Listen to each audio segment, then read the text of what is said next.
battle victim. Broadcasting live on the UnitedWest.org AM radio network and simulcasting on DirecTV, iHeartRadio, Roku, and the World Wide Web, this is Enemies of the State with Tom Trento.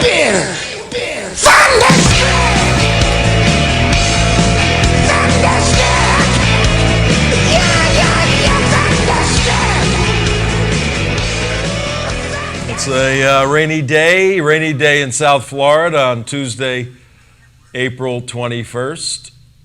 We're already past time. 2015, what? We're already past time. What are you talking about? What does that mean? We're already going? Yeah. Oh. Amateurs. We're looking for volunteers to help run the show. No money, long hours of work. Occasional wine and cigars, and just a very exciting life. 406, Tom Trento, Enemies of the State. Now, if somebody would put on this monitor, WSBR, Sunny Boca Raton, 740. If somebody would put that right up there, I could see it all the time. And WHFS, 1010 in Tampa Bay. That's where we're broadcasting out. If somehow that would magically appear. Sorry, the guy with the memory of a peanut has under the time, and I get all this other stuff. I'm trying to remember important stuff, like the exact date when war will break out between the United States and Iran within the next 30 days. I'm trying to figure that out. So on today's show, we are going to address whether or not there's going to be a war in the Arabian Sea, off the coast of Yemen, between two countries that have been fighting proxy wars for since 1979, Iran and the United States. It's inevitable. In fact, ladies and gentlemen, in our very sophisticated operation here, as I've showed you many times, we have a script every day. Go ahead, make jokes about our script. Go ahead, this is the joke time in the peanut gallery about our script. It's never been followed once in years of doing this. I sort of follow it, okay? You have to kind of set a course for where you want to go, but if the winds of chance and the waves of hope and change come in, you have to adjust and modify what you do during the course of this phenomenal hour that we bring you every single day. But yesterday, I wrote, unbeknownst to me, even though we know a lot of stuff, unbeknownst to me that the USS, was it Roosevelt? I think it is the Roosevelt. Theodore Roosevelt. Yep. Unbeknownst to me that the USS Roosevelt was steaming. Is it a steamer or is it a nuke? What is it? It's a nuke. Is it a nuke? Yeah, they're all nukes now. Mark knows. He was in the Navy. Yeah. He was a boat guy. Yeah, you were on a boat, right? I was on a boat. You're right. Remember with Admiral Ace Lyons? I said, "What kind of boat was that, Admiral?" You know? Boat's a submarine, by the way. Okay. But unbeknownst to me, the USS Theodore Roosevelt was steaming toward the Arabian Sea, toward the coast of Yemen, with the mission objective, as least as reported by the incoherent Obama administration. Has anybody ever seen such an incoherent national and foreign policy program as Obama? Mark and I were talking earlier. I said this is crisis management. And what did you say, Mark? I said, no, it's management by crisis. A completely different thing. Crisis management is something, you can handle. He manages everything by crisis. Management by creates crisis. The crisis. And isn't this Saul Alinsky's methodology of community organizing? You create the crisis. You focus on the crisis. What are you doing? You're creating I'm a crisis. moving my mic and it made static. Yeah. I got my new earpiece in. How do you like it, everybody? Yeah, very sensitive. You went from not being able to hear anything to hearing the ants walk I on hear the desk. everything now in this little plastic tube going down my back and connected to my spine. The incoherence of the Obama administration is only superseded by the hubris. The hubris. It's a good word, hubris. Anybody want to take a shot at what it means? Arrogance. It's basically complete and utter arrogance with no thinking there are no ramifications to any of your actions. Sure. And the Bible said pride cometh before the fall. Man, if this Obama administration is not falling to absolutely, categorically, at 10 minutes after the hour on WSBR Radio, theunitedwest.org, Tom Trento, your host, Enemies of the State. If this administration has not been categorized already, even by those on the left, as the absolute worst presidency ever. Forget about foreign policy, and don't be mistaken by some of the inherent economic improvements in certain sectors in the country. The real unemployment rate is sky high, 10, 11, 12%. If 10 people are looking for a job out of 100, that's a 10% unemployment rate. If 5 of them give up and say, I'm just not even going to look anymore, and only 5 are reported looking, it hasn't dropped to 5%. It's still 5%. It's still 10%. Not on this government's figures. Not figures. on this government, by no means. And if more people jump in, it's 7% now, it came down from 10%. No, a bunch of people said, there's no hope in working. I'm going to go do something illegal. I'll work under the table. I'll do this. I'll do that. Whatever it is, I'll go live in my parents' basement. The unemployment situation is bad with this administration. It's the lowest labor participation rate in the country since they've been keeping figures on it, meaning there are more people considered out of the workforce, meaning those 5 people that gave up in your example. Yep. The largest number of people out of the workforce in U.S. history. So the rosy unemployment numbers that they keep posting every month are completely fallacious. Not rosy. And one economic metric, and this is indisputable, all you have to do is look at the number of people on food stamps, at any given point. And if you check before President Obama, and I'm sure we can come up with the exact numbers, before or when he took office compared to the number of people on food stamps now, you'll see a exponential, dramatic, categorically obscene increase in the number of people on food stamps. But Tom, you're so cruel, and the people need food. They've got to eat. They have little babies. They need cheese, and they need milk, and they need that. We got to do a show on the abuse of food stamps in this administration. But understand, Obama and his minions don't do anything without political calculus. They say, whom will the person on food stamps vote for in the next election, whenever that election will be? Will it be a Democrat or will it be a Republican? And what is the short answer to that question?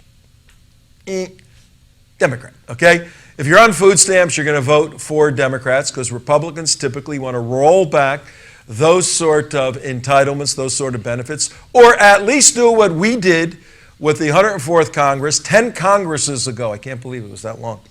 With Contract on America, I ran one of the races for Newt Gingrich, and we had a huge battle on rolling back the welfare entitlements. And the Clinton administration was saying, if you hard-hearted, callous Republicans get your way, then in the streets, mothers and children are going to be in the streets. And none of that happened. You know what happened? When there was a program put into place after the 104th Congress came in, the Contract with America. Program simply said, I forget the exact timeline, but it said, you got food stamps for 6 more months, then you don't have them anymore. And it's that simple. You know what the people did? They went and found a job. The people that were scamming and gaming the system. But because Republicans are operating on a moral principle that's better to work and produce than to consume and sit home and just work on voting days. From a Democratic leftist perspective, have people endeared to you, have people ingrained to you, have people indebted to you for the lazy lifestyle they choose to live. And there's people that would choose to live a lazy lifestyle if they could, and if a political party endorses that and an administration does, you have the situation we have in the United States today where you walk on the street and say, who is your Democrat vice president? And people answer what? I don't know. Unbelievable. Yeah, but you know what? About 7 years ago, if you would have asked the current vice president who the vice president was, he might not have gotten the right answer. He would have got it right, probably. Just so you know, there were approximately 47 million people on food stamps today. When Obama took over, there were about 28 million. So over a 50% increase in this administration in the number of people. 100% increase. No, a little less than from 28 to it would be 56, it's 48, so it's about an 80% increase. 50, okay. The 26 to 58 million? No. 28 to 46. Well, it's about 100% increase. No, it's not, but We're not going to get into the math. Yeah, it is. 28, it's about... WSBR Radio 740, WHFS 1010. Why didn't we do this a long time ago? He's happy. It's right in front of me, right there. And we have a little teleprompter here. It doesn't prompt me to tell anything other than the time, the date, and those sort of things right there. And what's for lunch? Is the menu there for lunch? Tom Trento, 4:15 in the afternoon on the 21st. Thank God 420 day is over. Every doofus in the world was smoking gigantic Yeah, I found joints. out the thing about that. That's because I hate Ashbury. The clock got stuck at 420. Is that it? Yeah, that's what it's from. Hayden Ashbury Street, where the clock got stuck at 420, and so that's where they all... You got to be... I didn't know that. No. I got to tell you, in a former life, I spent a lot of time in San Francisco and went to Haight-Ashbury many, many times. It's just an intersection. And don't go there at night. Don't go there without bodyguard. I mean, it is one of the most deplorable sections of San Francisco. And don't get me off on San Francisco right now. But back to the Obama failed administration. And our 4 mission objectives here at the United West, folks: defend the Constitution, defend the State of Israel's right to exist, and to defeat its enemies now, as you're going to see in today's show and all week, part 2 of our trip to Israel. And this has been a fascinating trip. We're going to show you how what we looked at is integrated into the geopolitical affairs of the day. Part 3 of our mission objectives at the United West is to defeat Islamic Jihad. Part 4, defeat everything President Obama does, okay? Because he calculates in a very devious way how to reconstitute a culture that's dependent upon a particular party so he can propagate the power and control of that party. And if you don't think President Obama and his wife, Michelle, love and soak up the immense amount of power they have, you don't understand who these people are. And when you recognize a 72% increase in food stamps in our economic domestic problems here in the United States, then you go, okay, maybe he'll be a good foreign policy guy, maybe a good national security guy. Just take a look around the world, and I defy any Democrat anywhere to say he has succeeded where no others have with national security.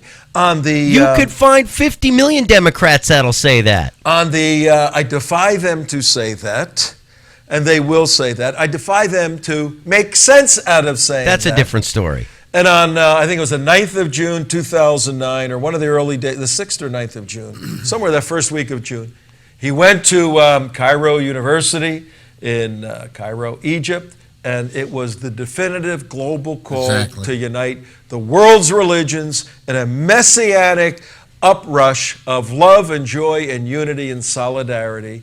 Do you remember that nonsensical speech where he explained to us the great improvements and investments made, contributions made by Muslims, not to their own country, to the United States of America. Very good, good. They discovered America.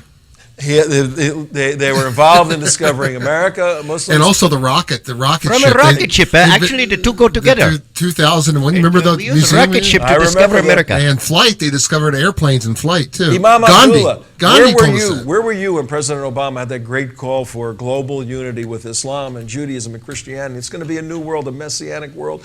Oh, people were shivering where they were. I was at Cairo University. Of course I was. Yes, I had an invitation from some of the Muslim brothers. And what was it like? It was magnificent. It was essentially, we view it as a concession speech from your president. It was concession speech to the Ummah. Imam Abdullah, what I wrote yesterday on our script for yesterday, I'm going to read it for our listening and viewing audience. This week, now these are notes, internal notes to our team here, our production team. This week, we'll focus on our trip to Israel as a national security mission to prepare the West for the inevitable confrontation with Iran and attacks against Israel. I told our team, look, it's inevitable.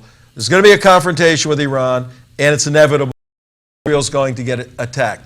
And I'll say that's inevitable before the election, 566 days from today, November 8th, 2016. Little did I know, though we know a lot, USS Theodore Roosevelt, a very large aircraft carrier with F-18s on it. By the way, Israel, I believe, has F-35 aircraft now, which are game changers in the Middle East.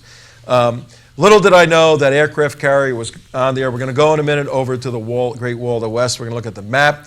We're going to show you where the confrontation is going to take place. And somebody, the United States or Iran, is going to blink. $5, I say the United States blinks. Are you saying that we're going to let the Iranians deliver arms to the Houthi rebels in Yemen? Yes. What will the Saudis say about that? Well, we will say they're not arms.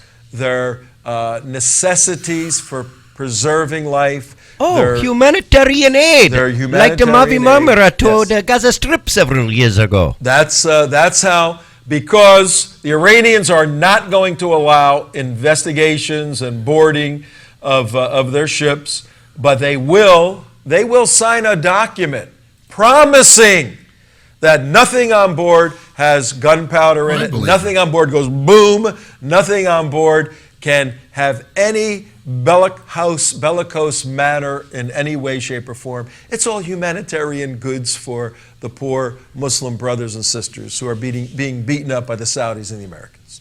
Well, yeah, I believe them. Do you guys think that that our government's going to force themselves to board Iranian ships in the Arabian Sea? No. Absolutely. No way. I win the $5.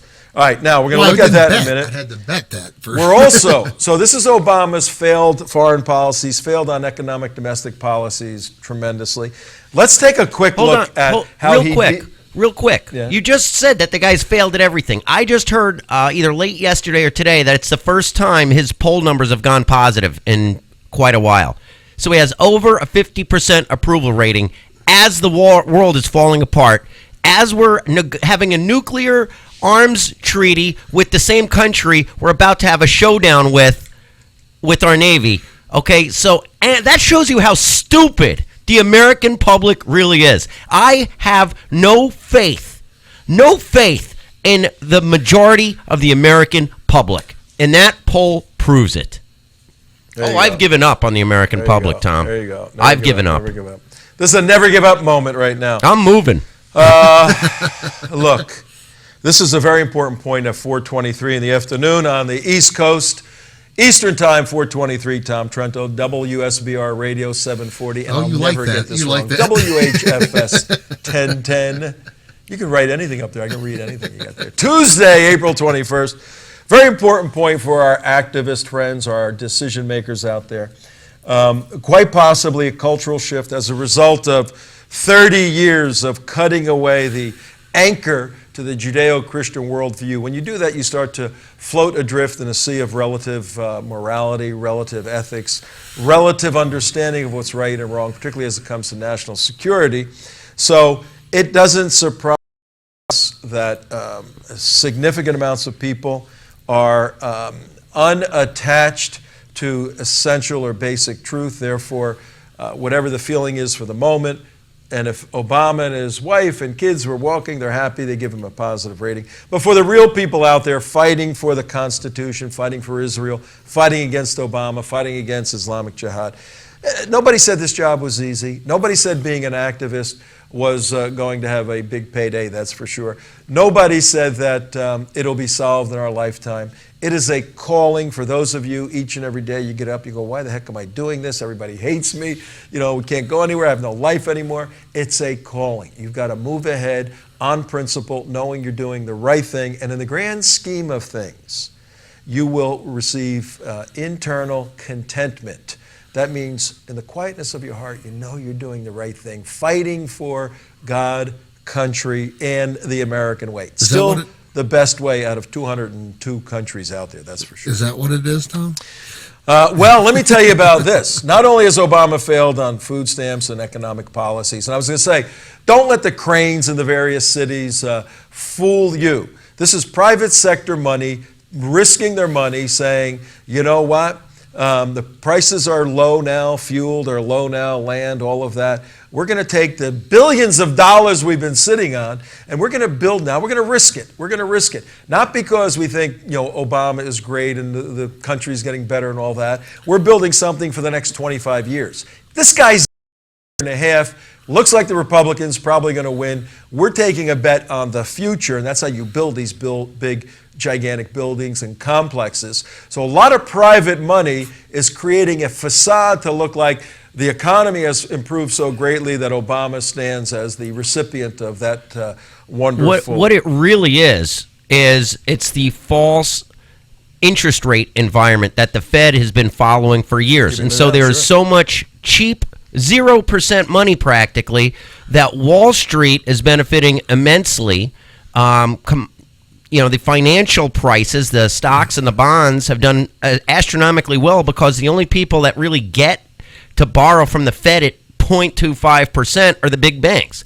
So it's not filtering down to Main Street. This is really a Wall Street mirage of the economy doing good. Yeah, and it's the classic, the rich get richer, but the unique spin department, which has quadrupled over at the White House, somehow spins this to make it look like, Obama has mastered an economic comeback. Not true, folks. We've established a couple of points where that is not true. He's failed on national security issues, foreign policy for sure. He's been made a fool by Putin and the Iranians and everyone else.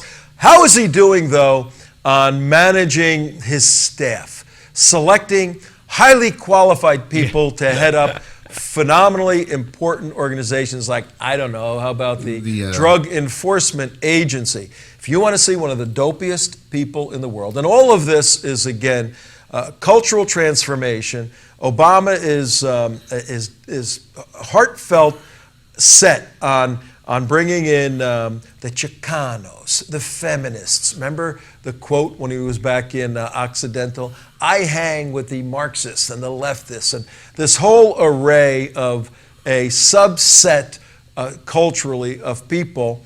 And take a look at this woman here this is a head of one of our federal divisions that is in the middle of our national security. Check out this situation. I don't recommend the sanction. I can't fire. I can't recommend a penalty. You have to work with agents over whom you can't discipline. The head of the no DEA. Control, and you have no control over the security clearance. What the hell do you get to do? That was Congressman Trey Gowdy firing back at Leonhardt over her uselessness. Stick around, Congressman Gowdy himself. Uselessness, yeah. Uselessness. Back to the issue. Now, the Inspector General's report found the sex parties with prostitutes were funded by the local drug cartels. And they took place over a period of years, and that the DEA agents' weapons, computers, and smartphones were protected by those cartels during the sex parties. Protected by the cartels? What? Were they watching over them to make sure they'd work properly when the agents needed them in the next drug bust? Or more likely, were they using that time to copy files from computers, clone the cell phones, and make sure the weapons maybe were not in top working order? Now, you would think that after the 2012 Secret Service hooker hoedown, that this Leonhardt woman, clearly not a Lionheart, and more along the lines of a Lois Lerner, would have done something about the issue, which, by the way, she had long known about. Now, Congressman Jason Chaffetz said, look the other way, Leonhardt tried to actually sweep it under the rug. And the Inspector General found noteworthy the fact that the DEA did not fully investigate the solicitation of prostitutes and that those investigations were closed prematurely. That is it. I wanted to get a little more of Leonhardt. We can get her. Yeah, there's a section here where she's being cross-examined, and she just starts stumbling around. And you go, how do these people get in this position? She can't. I know it's a little, a little threatening to be in front of a subcommittee being investigated, but still, she's a professional, should be able to handle it. But this is the quality of people that he's selecting. Here he goes. Or somebody's selecting. Check this out. So the head of the DEA taking fire from lawmakers. She says she cannot fire anyone, however, after revelations that some of her agents had sex parties with prostitutes funded by Colombian drug cartels. What power do you have? You have to work with agents over whom you can't discipline and have no control, and you have no control over the security clearance. What the hell do you get to do?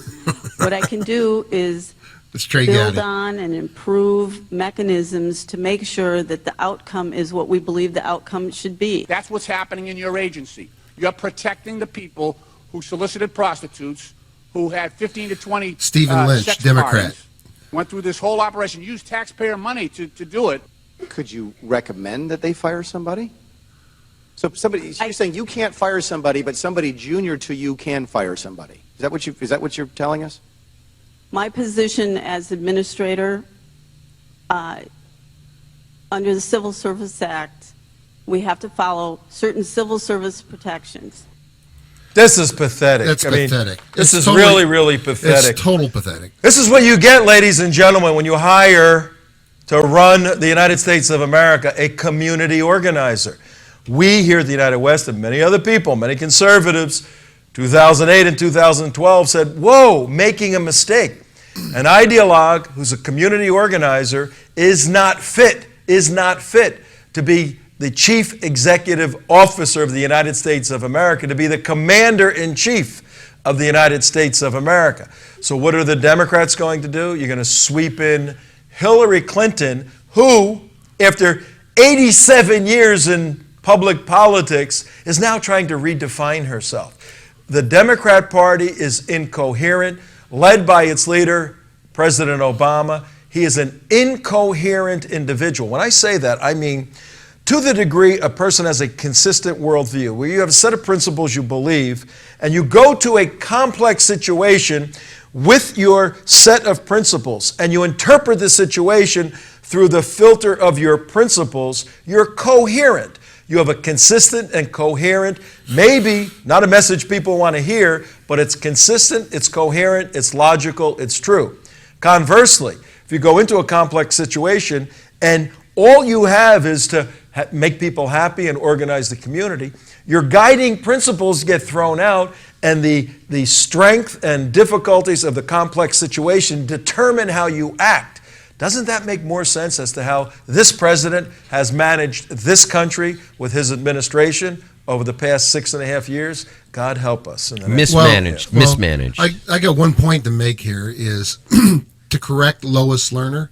Is what they're trying to do, what she's trying to say. Not Lois Lerner. Leonhardt. Yeah. Well, what they Lois Lerner's a whole nother show, yeah, you know? Same person. Yeah, different same thing, office. basically. And what they're trying to say is, well, we need more rules to be able to fire DEA agents to be able to remove them from office. We just don't have the power to do that. That is about as much horse hockey as hockey. No, it really is.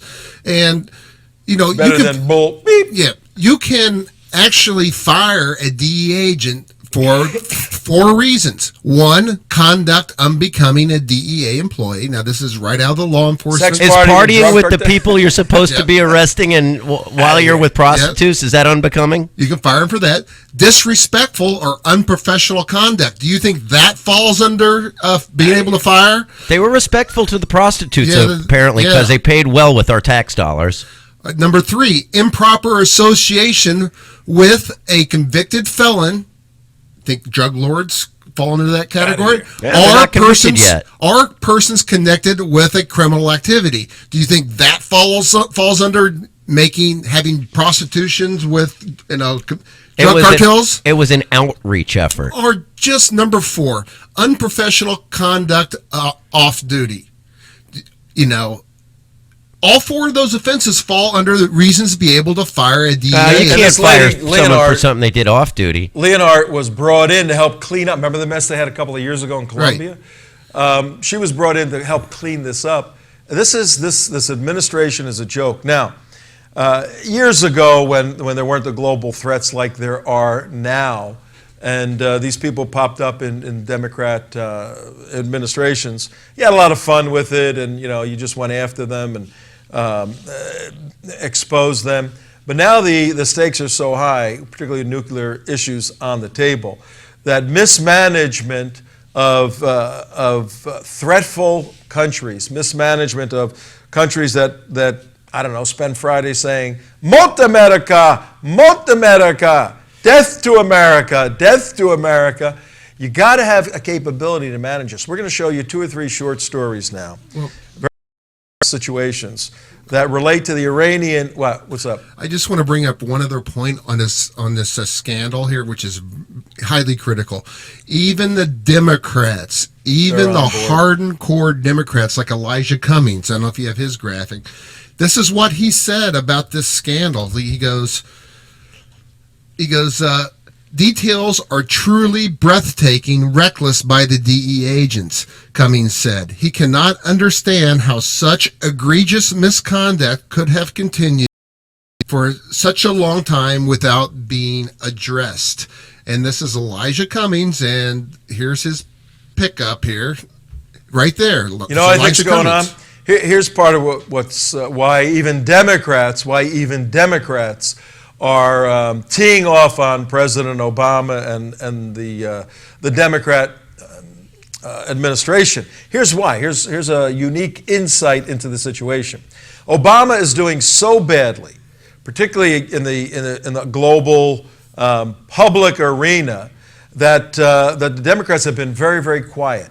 You know, they don't want to condemn him, they don't want to criticize him, but it's so obviously in need of criticism that they're looking for any little opportunity to they find this nitwit Leonard she should be fired, and somebody that knows what they're doing. Put Carly Fiorina in charge of the DEA. You see how many firings Put Sarah Palin in charge of the DEA. You know, you want a woman in there? Put women that know what they're doing in there at least. No, because neither one of those are Hispanic or black. Judge Jeanine Pirro, put her in there. Put her in there. Yeah, that'd be great. She would be great in the DEA. I would vote for her in a minute. But now there's a pent-up need to criticize the administration. And now Cummings, who never said a bad word about the administration. Never. He sees an opportunity to unleash this and get some justification for criticizing the Obama administration while Rome is burning. Yeah, you know? If you'll remember, Elijah Cummings was one of the main defenders of Lois Lerner during those hearings. Yes, he was. I mean, he laid it all out in defense of the IRS and Lois Lerner. This is so egregious, even he can't do it. Yep. But the egregious element of this scandal, the DEA and the sex parties and her being clueless on this, is exacerbated by the need of Democrats to say something negative about the way Obama is handling the world. Well, he's not handling the world properly with the Iranians. Ladies and gentlemen, very, very serious at 38 minutes after on the 21st of April, WSBR Radio 740. Tom Trento, your host, Enemies of the State. We got the boys in the control room. You guys can say hello. If you can. Hello. Yeah, hello. You can let the people see you. They want to see you. Hello. There they are. There they are. Hi. Hey, on the air. Look at our little on the air sign. WHFS 1010 in Tampa Bay. Can I say hello to our terrorist friends in Tampa? Yes, you can. Hello, Hassan Shibli, you cultural terrorist, and Ahmed Badir, you civilizational jihadist. Yes, they are friends, and they're over there. But now we're gonna take the failures of President Obama on the easy stuff. He should be able to manage the United States of America with all his wonderful, brilliant, Ivy League educated staff. We're going to take the failures in terms of their political mechanism, the lack of consistent and solidified worldview. We're now going to apply it in a much more dangerous, much more deadly, much more complex arena, national security. But we're going to go to one place on the globe. We're not going to Russia. We're not going to China. We're not going to South Africa. We're going Cuba? We're not going to Cuba. We're going to the Middle East, and we're going to look at one little section in the Middle East on the map, and we're going to look at a confrontation that is building right now, and that we think here at the United West is going to lead into potentially gunfire in the very near future, though we're betting that Obama once again capitulates to the Iranians. Let's go over to the Great Wall of the West. We are going. We are going to the Great Wall of the West. Okay, here we are. Okay. U.S. aircraft sent to block Iranian arms shipment to Yemen rebels. Okay, we know that's not going to happen. Show's over for that. No, they are going to send the warships. They're just not going to do anything once they get there. All right, here it's very important. Take a look down here. There's Iran, source of all trouble, right in there. Let me use this side of the book. Okay. My pointer. Okay. I wonder if I get it. No. There's Iran, source of all trouble, all global terrorism. 80-90% of it can be traced right back. And Iran is not a respecter of religious persuasion when it comes to global terrorism. They will fund the Shia, which is their brothers and sisters in their faith. They will fund the Sunnis, whom they hate, and they will kill. But if the Sunnis are going to kill Jews, Americans, somebody else, Christians, they will fund Hamas to do the dirty deed. So these guys right here, they believe that they are a proud nation, and they need to be a superpower. They want to be recognized as a superpower for a lot of reasons. Well, right now, one of their arch enemies is Saudi Arabia down here. What does Saudi Arabia have, children? Oil. Okay. Mecca. No. It has oil and the two holy places, Mecca and Medina. Does Iran want any of the oil and any of Mecca and Medina? Yeah. All of it. I bet you're actually, if you go around to the eastern part of Saudi Arabia, right around the Gulf around there, then go up around Iraq, all the way around the corner of Iran, that's where 50% of the world's oil is, out of the Middle East. Oh, you're talking about up over here in Saudi Arabia, right? In that section there. Yeah, all the way down, all the way down to the UAE, and it's all the way around, all the way up. That's where all the oil is. That's Mark Langfan's golden triangle. Black gold triangle, right? Yeah, right. Black gold triangle, right. All right, what you're looking at is a map of the Middle East. Now look in particular at Israel over there, the little red country right over there, that little red dot right there, long. It takes 5 or 6 hours from the top to the bottom. It takes you twice as long to drive the state of Florida, basically, than the country of Israel. And if you notice, all around Israel are essentially lifelong enemies. We have unique moments where Egypt now is working in conjunction with Israel in several areas. Jordan has been friendly for a while. Even the Saudis now are aligning themselves with the Israelis. What a crazy world we live in because of the fear of Iran. Iran has launched proxy wars. They got a huge one going on down here. What's this little country down here? Yemen. That one down there. Yemen. Who the heck cares about Yemen? What geopolitical or geostrategic value does Yemen have? It closes off the whole see that little shipping lane there. See that little shipping lane between Yemen and Somalia? Down here, right there. This is the Arabian Sea, all this water. This is the Red Sea over here. Going up there, that's the Red Sea.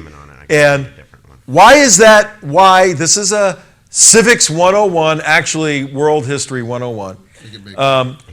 Why is that little opening down there in Yemen, that little opening down there in the sea?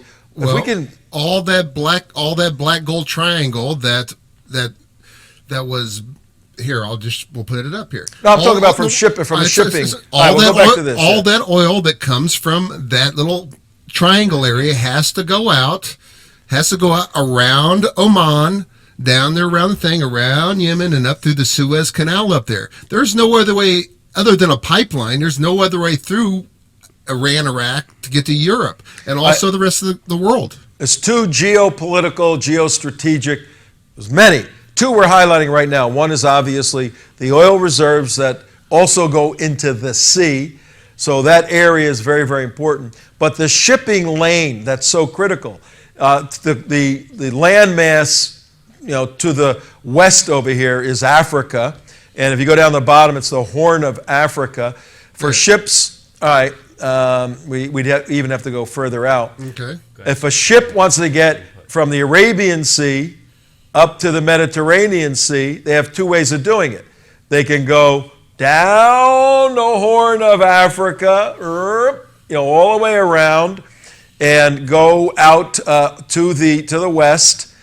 That takes forever. An extra month it adds about. Well, also, you lose about one ship out of every 10 because during the time of the year, the seas are horrendous down in the southern part of the hemisphere, right. southern part of Africa.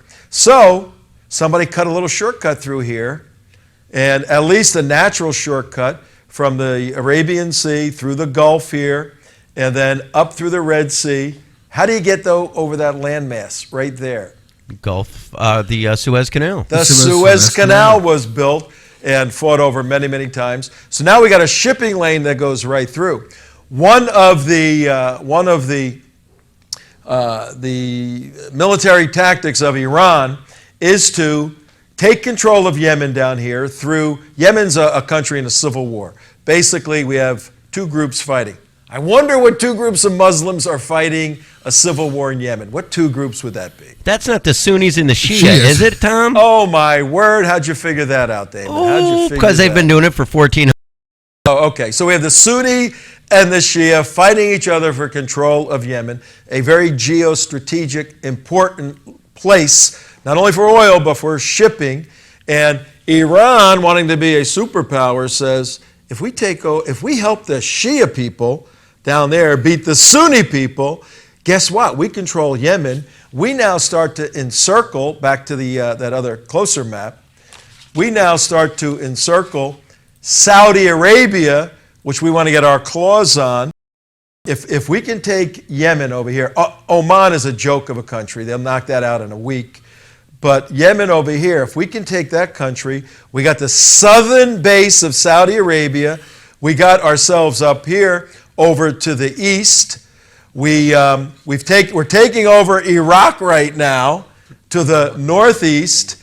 We are encircling Saudi Arabia. Oh my God, Shia.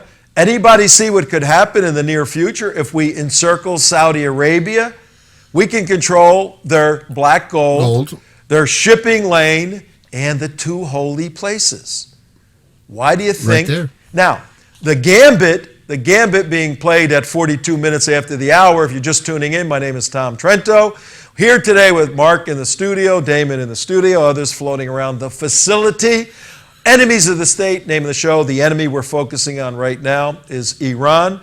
The way we're focusing on it is by establishing in the first part of our show that President Obama has failed miserably on domestic policies because of an incoherent worldview and an incoherent geopolitical strategy to deal with complex foreign affairs, complex national security affairs in other parts of the world. We're highlighting that with Iran's bold moves lately within the past year and a half to insert itself deeply into the Middle East through its various proxies. It controls, don't forget, if we go now into Syria, let's go back into Syria for a minute. Iran obviously controls Iran. It's starting to control Iraq because we pulled out, because President Obama wanted to keep a campaign promise to dumb Democrats. Instead of looking at the facts on the ground saying, we've got a base here, we got a base in Iraq that can serve as a stabilizing point for peace and security for the whole world, but no, I will get us out of Iraq. So in an irresponsible, absurd, politically wrong manner, Obama pulls us out of Iraq, claims victory, the whole thing collapses on itself. Iran goes, that guy's a jerk, pulls into Iraq, starting to control it, is controlling Syria through Bashar al-Assad. For years. Controls Lebanon right above Israel. For years. They're being circled. They just need now to get Yemen down here. And Saudi Arabia is encircled with Shia. This is phenomenal. Right. And then we're gonna act surprised when Saudi Arabia, who financed Pakistan's nuclear bomb, we're gonna be surprised when they get a bomb, right? No. And you can't blame them. And here's the big power move. Can't blame them. Here's the big power move with the Iranian nuclear weapons. Going once again back to the Langfan map, is you see right there at the bottom of Iran, that's where all the oil fields are at. Over on Iraq, that's where on the coast of the Persian Gulf, that's where all the oil's at. At the Saudi Arabia, right on the east coast of Saudi Arabia, is where all the oil's at. Ladies and gentlemen, all you got to do is have the threat of a nuclear weapon, you don't even have to use it. If they have the threat of a nuke, if Iran does, they will move and control these oil fields. Guess what? 100%. The West changes overnight. And here's the other important point about the eastern part of the Saudi Arabian oil fields is it's all Shia area. Saudi Arabia over on that eastern part is all Shia. All Shia. It's and not so when they control that area, and they control, going back to your other map, Tom, that you had up there, which was that all that oil over in the Persian Gulf has to go out past Yemen all the way up through the Persian Gulf. And if you have that oil control and Yemen controlled, you've got a lockdown on all the Middle Eastern supply of oil. That's what Iran's going for. I want to address every Democrat soccer mom driving your beautiful Escalade, driving your big Suburban. It's got, what, a 87-gallon tank. You're paying $3 a gallon. How would you like to pay $9 a gallon or $10 a gallon? So it costs you $200 or $300 to fill up your tank every single time. Hey, you want bread on the table? Guess where the bread comes from? There's an old saying, former truck driver, if you got it, a truck brought it. Guess what trucks run on? They run on fuel, on diesel fuel or gasoline. Guess what? If fuel goes up to $8 or $9 a gallon, your bread is going to be $7 for a loaf of bread. This is the way the world works. And at that point, we're going to say, hey, why is Iran charging all these prices for all this oil? Because they can. Because they can. That's why we're alerting people today. Something is going on, because right now, 8 Iranian ships, they leave their ports over here in southern Iran, and they're going along the coast of Oman, coming over to Yemen. 8 ships are coming. Yeah, go back to that article. Let's dive into that article for a moment. Read the first couple of paragraphs in the 8 Iranian ships heading to Yemen to resupply weapons for the Houthis, Houthis, just a different name for Iranians, okay? Well, the Houthis are a southern tribe in Yemen, Shia believers fighting Sunnis, and they're a proxy. They're an agent for Iran. Just like Hezbollah. But they need weapons, they need food, they need supplies, they need gear, they need trucks, they need tires, they need gasoline. Supplied by Iran. 8 ships on their way to resupply the Houthis. Take a look at this. A U.S. aircraft carrier was dispatched to the waters off Yemen Monday to join other American ships prepared to block any Iranian weapon shipments to Shiite Houthi rebels fighting in Yemen. A Navy official confirmed to Fox News that the USS Theodore Roosevelt, along with her escort ship, the USS Normandy, a guided missile cruiser, left the Persian Gulf on Sunday en route for the Arabian Sea to help enforce the blockade. A massive ship that carries FA-18 fighter jets, the Roosevelt is seen more of a deterrent and show of force in the region. The U.S. Navy has been beefing up its presence in the Gulf of Aden and the southern Arabian Sea amid reports that a convoy of about 8 Iranian ships is heading towards Yemen and possibly carrying arms for the Houthis. The deployment comes after a UN Security Council resolution approved last week imposed an arms embargo on rebel leaders. The resolution passed in a 14-0 vote with Russia abstaining. Tensions are rising in the region, even as the U.S. and 5 other world powers scramble to strike a final deal with Iran on its nuclear program by the end of June. The fighting in Yemen, where U.S. ally Saudi Arabia is leading a coalition of many Gulf Arab countries against the Iran-backed rebels, is complicating matters. All right, Mark, your thoughts. I just want to make one important point here. Why is Saudi Arabia all of a sudden on our side? Well, they feel that threat of Iran coming and taking their oil. So that's the reason they have driven prices down by opening up all their spigots in Saudi Arabia to drive oil prices down, because the Iranian government, to be viable, has to have oil prices at about $115 to $120 per barrel, because their country is losing money like crazy. So what Saudi Arabia is doing is imposing an economic war on Iran by driving down oil prices, and Iran says, heck with that. We need to take over those oil fields from Saudi Arabia so we can jack our prices back up to over $120 a barrel. Now go back to the map with the Gulf of Aden down there, and we'll go to a little bit of the Gulf of Aden is down over here. Right. Remember the USS Cole, October of 2002, I think it was refueling off of Yemen. Right. And the jihadis in a little stupid speedboat, rubber boat blew a hole in the side, killed, I think it was 17, injured 56 or so, and did $1 billion worth of damage on the USS Cole. That's the same exact area we're talking about right now. So the theory is, and we've been talking here at our studio, that President Obama get on the phone and say, send the USS Theodore Roosevelt. We think what's happening is there's the Pentagon and some of the key people that are good Americans are seeing the failure of Obama and the deplorable developments worldwide, and they're just saying, look, we got to get our act together. We got to get some hardware over there. We got to stop the Iranians, or this is going to get real bad. Real quick. And people are telling the Obama nitwit staff, Valerie Jarrett, all of them, shut your mouths. We're going over there. Otherwise, you know what? We're going to blow a lid off of all this nonsense that's going on. So we're going to fight them with our Navy and then turn around and give them a nuke. That's just really good policy. Now, we have also argued here, and a couple of minutes left in the show, 56 minutes after. So much for the script. We have also argued, now we're weaving into three things. We have also argued that the United States, it has a consensual boarding policy, which is we'd like to board your ship to check it out. And the ships that are at sea can say yes or no. And then depending on the circumstances, we'll either board it or we'll go away. Well, what do you think is going to happen when the United States faces the 8 Iranian ships and says, may we board your ship, please? What are they going to say? No. Say, get the hell out of here.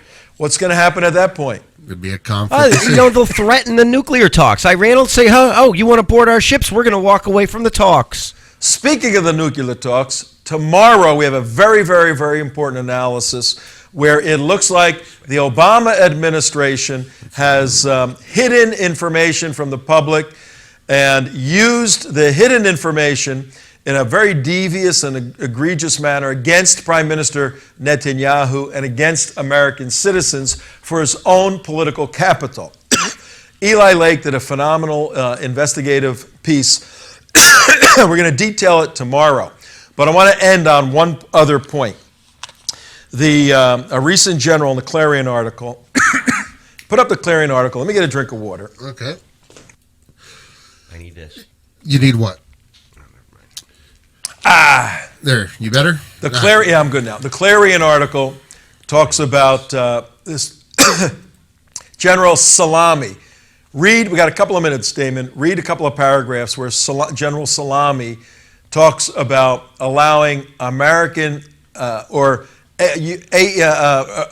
nuke inspectors into Iranian facilities. The deputy head of the Iranian Revolutionary Guards Corps categorically rejected any international inspectors on any Iranian military bases as part of the nuclear deal. Brigadier General Hossein Salami told Iran state-run Press TV, quote, they will not even be permitted to inspect the most normal military site in their dreams. Keep reading. Visiting a military base by a foreign inspector would mean the occupation of our land because all our defense secrets are there. Even talking about the subject means national humiliation. Oh, honor and shame. The P5+1 insists that international inspectors be required to have access to Iranian nuclear sites to carry out inspections as part of the nuclear deal slated to be signed between the Islamic Republic of Iran. They are needed to ensure the complies with the agreement and does not breach the restrictions on its nuclear program. Yet, Salami decried even discussing the subject of nuclear inspectors, saying, quote, this subject is treasonous and selling out the country, and if anyone speaks of it, we will respond with hot lead. With hot lead. Oh! A couple of paragraphs down. Look what he says about preparation to fight the United States. Hold on. Where was I on the hot lead? Salami also belittled U.S. threats that all options were on the table, saying, quote, the declarations of the American seniors regarding the threat of using the military options don't worry us. We have made plans for the possibility of a total war with the Americans. Our defense capabilities are spread throughout the region, and we don't have any fears on this issue. The IRGC is tasked with defending Iran's Islamic Revolution and with exporting it abroad. Exporting it abroad! Exporting it abroad. Situation today, we have a bellicose Iran willing to fight America, spread it abroad, and we have a capitulating president, weak and failed. Stay tuned for more analysis on this, and we're going to tell you how you can get involved and help save America, help save the West, help save Israel. Have a great day.